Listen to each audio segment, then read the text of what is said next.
Your home is one of the most important places in your life. It is where you rest, eat, spend time with your family, and feel safe.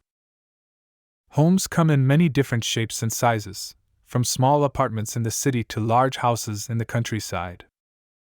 Whatever the size, making your home comfortable and welcoming is important for your well-being. Most homes are divided into different rooms. The living room is where people relax, watch television, and receive guests. It usually has a sofa, armchairs, a coffee table, and a television. The kitchen is where food is prepared and cooked. It has a stove, an oven, a refrigerator, and cupboards for storing food and dishes. The bedroom is where you sleep.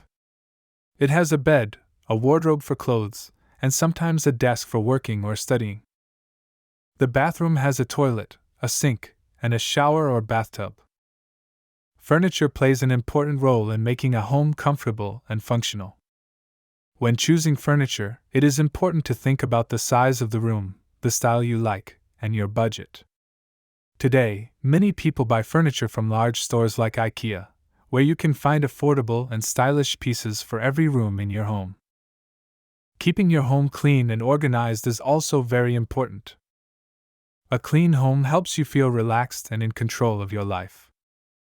Simple habits like making your bed every morning, washing the dishes after every meal, and tidying up before going to bed can make a big difference.